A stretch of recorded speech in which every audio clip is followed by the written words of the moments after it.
எல்லோருக்கும் வணக்கம். Welcome to Fathima சமையல் விலாக்ஸ். இன்றைக்கி நம்ம வீடியோவில் என்ன பார்க்க போகிறோம் அப்படின்னா மோர் குழம்பு தாங்க. இது வந்து குயிக் அண்ட் ஈஸியாக சீக்கிரமாக செஞ்சிடலாம்.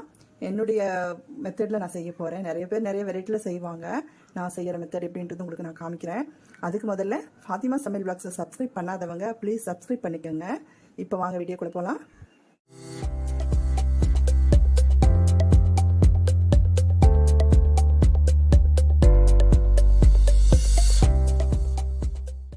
இது பாருங்க, வெள்ளை பூசணி சும்மா கூட செய்யலாங்க. அதாவது பிளைனாக காய் போடாமல் கூட செய்யலாம்.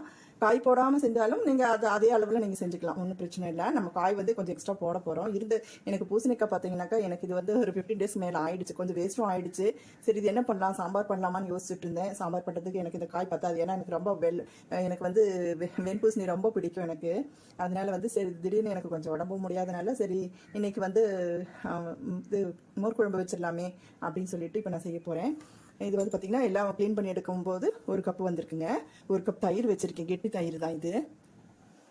நம்ம வந்து தண்ணியெல்லாம் மிக்ஸ் பண்ணும்போது கிட்டத்தட்ட 1 லிட்டருக்கு மேலே வந்துடும்.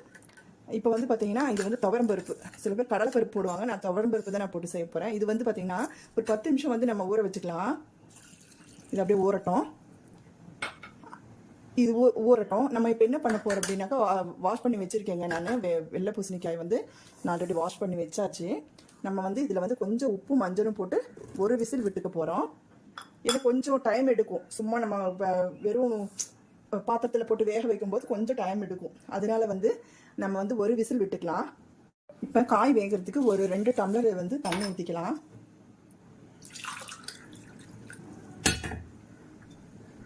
ஒரு 2 டம்ளர் ஊற்றியாச்சு.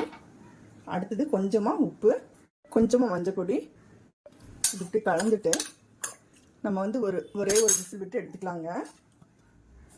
க்ளோஸ் பண்ணிவிட்டு காய் வேகிறதுக்குள்ளே நம்ம இதுக்கு வந்து தேவையான மசாலா ப்ரிப்பேர் பண்ணிக்கலாங்க. ஒரு 1/2 டீஸ்பூன் சீரகம், ஒரு 3 பச்சை மிளகாய். ஏன்னா நம்ம வந்து காஞ்ச மிளகாய் போட்டு தாளிக்க போகிறோம். அதனால மோர் குழம்புக்கு பொறுத்த வரைக்கும் வந்து காரமாக அதிகமாக வேண்டாங்க. காரம் அதிகமாக போடக்கூடாது. இது போட்டுக்கலாம் 3 பச்சை மிளகாய். அடுத்து ஒரு சின்ன துண்டு இஞ்சிங்க, இது போட்டுக்கலாம். தேங்காய் ஒரு 2 டீஸ்பூன் போட்டுக்கலாங்க. கொஞ்சமாக போட்டால் போதும். அடுத்தது நம்ம வந்து ஊற வச்ச இப்போ துவரம்பருப்பு இதையும் மிக்ஸ் பண்ணிவிட்டு நம்ம நல்லா அரைச்சிட்டு வந்துடலாம் மிக்சியில். இது நம்ம இந்த மசாலாவெல்லாம் அரைச்சிட்டு வந்தாச்சுங்க. இது இப்படியே இருக்கட்டும் ஜார்லையே. ஏன்னா பெரிய ஜாரில் இதெல்லாம் போட்டு தயிர் மிக்ஸ் பண்ணி அரைக்கும் போது உங்களுக்கு வந்து அரைப்படாதுன்றதுக்காக நான் சின்ன ஜாரில் போட்டேன். இப்போ வந்து இந்த தயிரை வந்து நம்ம வந்து பெரிய ஜாரில் போட்டு நம்ம கொஞ்சம் கிரைண்ட் பண்ணி எடுத்துக்க போகிறோம். என்ன தான் நம்ம வந்து மத்தியில் அதில் கடைஞ்சாலும் திப்பியாக இருக்கும். அதனால வந்து இப்போ இந்த மாதிரி பண்ணிக்கலாம். இதையும் வந்து அரைச்சிட்டு வந்துடலாங்க. இப்போ தயிரையும் நம்ம கிரைண்ட் பண்ணி எடுத்தாச்சு.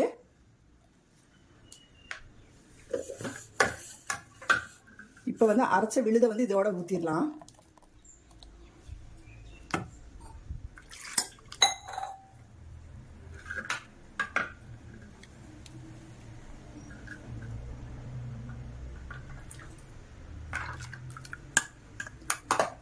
பாருங்க, ஜாரு வாஷ் பண்ணி இதோட ஊற்றியாச்சு. இப்போ காய் வெந்துருச்சான்னு பார்க்கலாமா? காய் வெந்துடுச்சான்னு பார்க்கலாங்களா? பாருங்கள், நல்லா குழைவாக வெந்துருச்சு. இது நல்லா குழைவாக வெந்துருச்சு. மஞ்சத்தூள் உப்பு போட்டு அது மட்டும்தான் போட்டு வந்து வேக வச்சுருக்கேன். இப்போ வந்து பார்த்தீங்கன்னா நான் என்ன செய்ய போகிறேன் அப்படின்னா இதை தள்ளி வச்சிடலாம். இப்போ அது மசாலா எல்லாம் அரைச்சி தயிரோட வந்து அடித்து மிக்ஸ் பண்ணி வச்சாச்சு. எனக்கு வந்து தயிர் வந்து கொஞ்சம் உங்களுக்கு ஒரு டிப்ஸ் சொல்கிறேன். தயிர் வந்து கொஞ்சம் புளிக்கிற மாதிரி இருந்துச்சு. அதனால நான் இப்போ என்ன செய்ய போகிறேன் அப்படின்னா காய்ச்சி ஆற வச்ச பாலை வந்து கொஞ்சம் மிக்ஸ் பண்ணிட்டு போகிறேன். பாருங்கள், காய்ச்சி ஆற வச்ச பால். இதை அப்படியே மேட்ச் பண்ணுறதுக்கு அப்படியே வந்து கொஞ்சம் வந்து இதில் மிக்ஸ் பண்ணிக்கலாம். அப்போ வந்து புளிப்பு வந்து அவ்வளோ இருக்காது. அடுத்தது இதை அப்படியே இதில் ஊற்றிடலாங்க. நம்ம இந்த காயில் ஊற்றிடலாம். ஊற்றிட்டு ஜஸ்ட் ஒரு கொதி வரும்போது நம்ம ஆஃப் பண்ணிக்கலாம். அது உங்களுக்கு நான் காமிக்கிறேன்.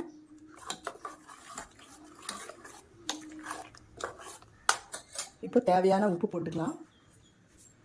ஏற்கனவே நம்ம வந்து காய்க்கு உப்பு போட்டு வேக வச்சுருக்கோங்க. இப்போ வந்து எனக்கு பத்தலை, அதனால இப்போ வந்து 1/2 டீஸ்பூன் நான் போடுறேன். உப்பு இதெல்லாம் உங்கள் ஆப்ஷனல் தான். நீங்கள் உங்களுக்கு தேவையான அளவு நீங்கள் வந்து போட்டுக்கலாம். இது அப்படியே வந்து கேஸில் வச்சுட்டு ஒரு கொதி வரட்டும். பாருங்கள், அடுப்பு வச்சாச்சு. இதை ஸ்கிப் பண்ண போகிறதில்ல, நீங்கள் அப்படியே பார்த்துக்கோங்க. ஏன்னா நிறைய பேத்துக்கு வந்து இப்படி வைக்கும்போது பால் திரிஞ்சு வருமோ அப்படிங்கிற ஒரு இது இருக்கும். அதனால தான் நான் ஸ்கிப் பண்ண போகிறதில்ல, அப்படியே பார்த்துக்கோங்க. ஏன்னா பிகினர்ஸ்க்கெல்லாம் சரியா தெரியாது இல்லையா. எனக்கே ஆரம்பத்தில் அப்படி தான் இருந்துச்சுங்க. மோர் குழம்பு வச்சா தெரிஞ்ச மாதிரியே இருக்குமே அப்படின்னு சொல்லிட்டு இந்த மாதிரி நான் நினைப்பேன். அப்புறம் தான் வந்து நானே கொஞ்சம் நாள் ஆக ஆக எனக்கு தெரிஞ்சிடுச்சு. இந்த மாதிரி மிக்ஸ் பண்ணி நம்ம வந்து நம்ம அடுப்பில் வைக்கும்போது உங்களுக்கு தெரிஞ்சு வராது அதிகமாக. நீங்கள் வந்து காயோட தேங்காய் இதெல்லாம் ஊற்றிட்டு கடைசியில் உங்களுக்கு வந்து தயிர் வந்து நீங்கள் அடுத்து சேர்க்கும்போது பால் தெரிஞ்சிடும். அதனால இந்த மாதிரி வந்து எல்லாம் ஒன்றா மிக்ஸ் பண்ணி கொதிக்க வச்சுருங்க. கொதிக்க வச்ச பின்னாடி ஒரு தாளிப்பு கொடுத்துடலாம். இது கொதித்த உடனே நம்ம தாளிப்புக்கு என்ன தேவை அப்படிங்கிறத பார்த்துக்கலாம். எனக்கே பார்த்தீங்கன்னா இப்போ மோர் குழம்பு ரெசிபி நான் போட்டிருக்கேன்னு நினைக்கிறேன் ஆல்ரெடி. ஆனால் அது வேறு மெத்தேடு, இது வேறு மெத்தேடு. எப்படி வேணாலும் நம்ம ஸ்டைல் மாற்றி மாற்றி செய்யலாங்க. எல்லாம் நம்மளோட இதுதான், எப்படி வேணாலும் பண்ணலாம். அது நல்லாயிருக்கும், ஆனால் டேஸ்ட் நல்லா இருந்தால் சரி. அந்த மாதிரி இன்னும் கொதி வர ஆரம்பிக்கலாம். பார்ப்போம். ஏன்னா இதுக்கு இறக்கி வச்ச பின்னாடி தான் நம்ம வந்து தாளிப்புக்கு ப்ரிப்பேர் பண்ணணும். கலந்து விட்டுலாம். ஏன்னா அப்படியே நுரைச்சிட்டே இருந்தாக்கா உங்களுக்கு வந்து தெரிஞ்ச மாதிரி ஆகிடும்.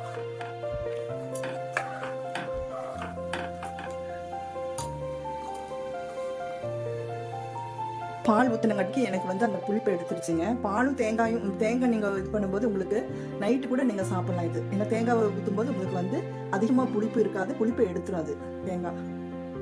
நீங்கள் தயிருக்குமே நீங்கள் வந்து பாருங்கள், சில இதில் சீக்கிரமாக புளிச்சிடும்னு சொல்லிட்டு நீங்கள் நினச்சிங்கன்னா தயிர் நீங்கள் வீட்டில் வர வைக்கும்போது ஒரு தொண்டு தேங்காய் வந்து உங்களுக்கு அதிக புளிப்பு தேவையில்லை அப்படின்னா தயிர் ஆன பின்னாடி நீங்கள் ஒரு தொண்டு தேங்காய் அதில் போட்டு வச்சுருங்க.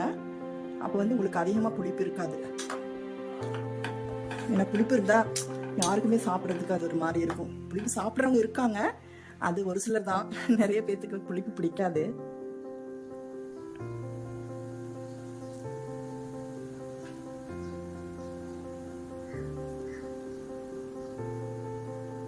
கடலைப்பருப்பு போட்டு செய்வாங்க.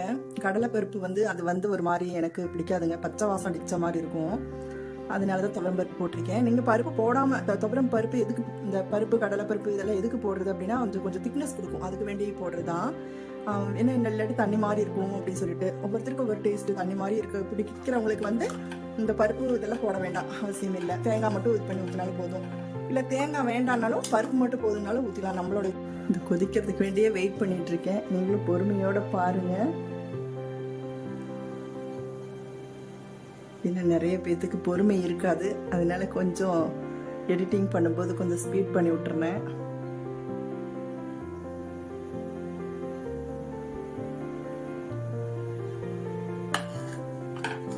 ஏன்னா மோர் குழம்பு பொறுத்த அளவுக்கு அதிகமாக வந்து கொதி வரக்கூடாதுங்க. கொதி வந்துச்சுன்னா அது நல்லா இருக்காது, அந்த டேஸ்ட் மாறி போயிடும். அதுக்காக இது கவனமாக பக்கத்துலேயே இருக்கிறது. கொதி வரப்போகுது வரப்போகுது வரப்போகுது.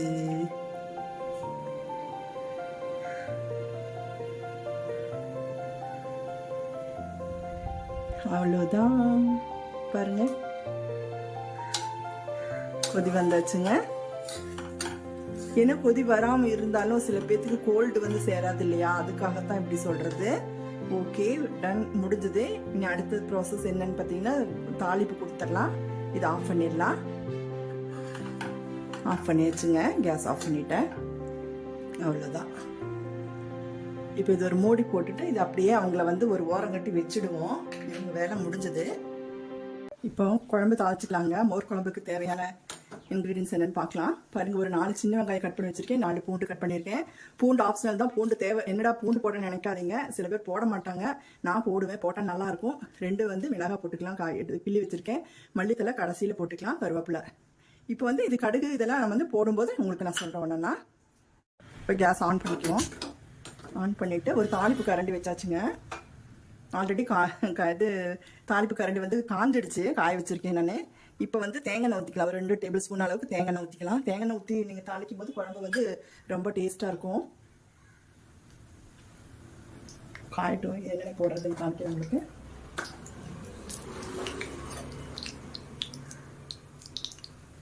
கொஞ்சம் சிம்மில் வச்சுக்கலாம். ஏன்னா சின்ன கரண்டியாக இருக்கிறதுனால, உங்களுக்கு கடாயாக இருக்கிறதுனால உங்களுக்கு வந்து தெரிக்கும், அதனால் கம்மியாக வச்சுருக்கேன்.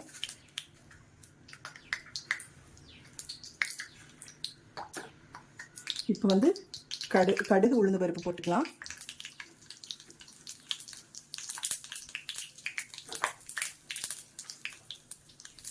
அடுத்தது ஒரு 10 போல வெந்தயம், ஜாஸ்தி போடாதீங்க, சும்மா அளவா 10 போல வெந்தயம். அப்புறம் ஒரு 10 போல வந்து மிளகு தட்டி வச்சிருக்கேன், இது போட்டாச்சு. அடுத்தது வெங்காயம் போட்டுக்கலாம்.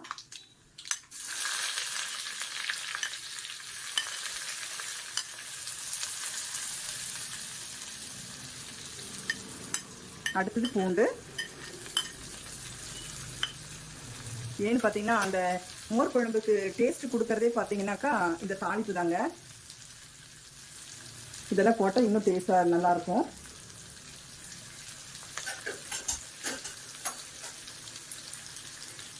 இதை அப்படி வதக்கிக்கலாம்.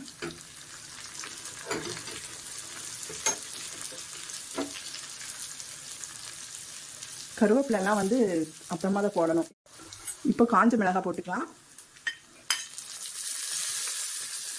காஞ்ச மிளகாய், கருவேப்பிலை கம்மியாக வச்சுக்கலாம். அடுத்தது கொஞ்சம் போல் பெருங்காயம் போட்டுக்கலாங்க. லைட்டாக போட்டால் போதும். சின்ன டீஸ்பூன் காணும், அதனால நான் இப்படியே போட்டுட்டேன். அவ்வளோதான். ஆஃப் பண்ணிக்கலாம். ஆஃப் பண்ணிவிட்டு இதை இப்படி எடுத்து வச்சுட்டு இவங்க தலை மேலே அப்படியே ஊற்றிக்கலாம்.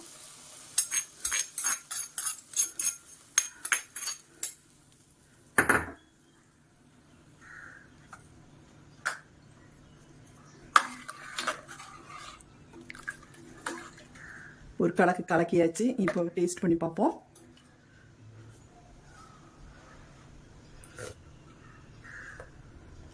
வாவ், சூப்பர், செமையாக இருக்குது. இப்போ மல்லித்தலை இவங்க வாசத்துக்கு இப்படி போட்டுக்கலாம். அவ்வளோதாங்க, சூப்பராக ஒரு மோர் குழம்பு ரெடி. இப்போ வந்து சாதத்தோட உங்களுக்கு நான் வச்சு காமிக்கிறேன் பாருங்கள். குயிக் அண்ட் ஈஸியாக டேஸ்டியாக ஒரு மோர் குழம்பு வந்து என்னோடய ஸ்டைலில் வச்சாச்சு. நீங்களும் இதே மாதிரி சாப்பிடுங்க, செஞ்சு சாப்பிடுங்க, ட்ரை பண்ணுங்கள். ரொம்ப சூப்பராக சுவையாக இருக்குங்க. நான் இதோட தான் இப்போ சாப்பிட போகிறேன். இதுக்கு பார்த்தீங்கன்னா சைட் டிஷ் எல்லாம் நான் ஒன்றும் இப்போ செய்யலை, எனக்கு கொஞ்சம் முடியலை அப்படின்றதுக்காக. சில நேரத்தில் பார்த்தீங்கன்னா எல்லாத்துக்கும் எல்லாமே முடியாது இல்லையா, அதனால இந்த மாதிரி நேரத்துலலாம் நீங்கள் வந்து உடம்புக்கும் நல்லது இது. இந்த பூசணிக்காய் போட்டு சாப்பிடும்போது உடம்பு வெயிட் லாஸ் பண்ணோம். இது கூட வந்து நான் வந்து வடை வச்சு சாப்பிட போகிறேன், பருப்பு வடை. எப்படி சொல்கிறது, ஆமாம் ஏதோ சொல்லுவாங்களே ஆமாம் வடை, அந்த மாதிரி எனக்கு சொல்ல தெரியல, பருப்பு வடை. அடுத்தது வந்து மாம்பழம் வச்சு சாப்பிட்டு பாருங்க. ஏன்னா இந்த மாம்பழம் வந்து பார்த்திங்கன்னா மாம்பழம் சீசனில் வந்து எனக்கு மாம்பழம் இருந்தால் போதுங்க, வேறு எதுவுமே சைட் டிஷ் எனக்கு தேவையில்லை, அந்த மாதிரி சாப்பிடுவேன். ஏதோ சொல்லுவாங்க இல்லையா, மாதா ஊட்டாது சாப்பாடு மாம்பழம் ஊட்டுன்னு சொல்லுவாங்க ஒரு பழமொழி. அது மாதிரி எனக்கு இந்த மாம்பழம் இருந்தால் போதுங்க. நான் வந்து எனக்கு இது போதும், எனக்கு வேறு எதுவுமே தேவையில்லை. நீங்களும் இதே மாதிரி ட்ரை பண்ணுங்கள், செஞ்சு சாப்பிட்டு பார்த்துட்டு உங்களுடைய ஃபீட்பேக் கொடுங்க. என்னுடைய சமையல் பிடிச்சிருந்தா ஃபாத்திமா சமையல் விலாஸ்க்கு சப்ஸ்கிரைப் பண்ணுங்கள், சப்போர்ட் பண்ணிக்கோங்க. பக்கத்தில் இருக்கிற பெல் ஐக்கானை கிளிக் பண்ணிக்கோங்க. அப்போ தான் அடுத்தடுத்து போடுற வீடியோ வந்து உங்களுக்கு அப்டேட்டாக வந்துகிட்டே இருக்கும். நீங்கள் கொடுக்குற ஒவ்வொரு சப்போர்ட்டும் தாங்க எங்களுக்கு அடுத்தடுத்து வீடியோ போடுறதுக்கு ஒரு இன்ட்ரெஸ்ட்டை கொடுக்கும். என்னுடைய வீடியோவை பொறுமையுடன் பார்த்த உங்கள் அனைவருக்கும் நன்றி, வணக்கம். தேங்க்ஸ் ஃபார் வாட்சிங்.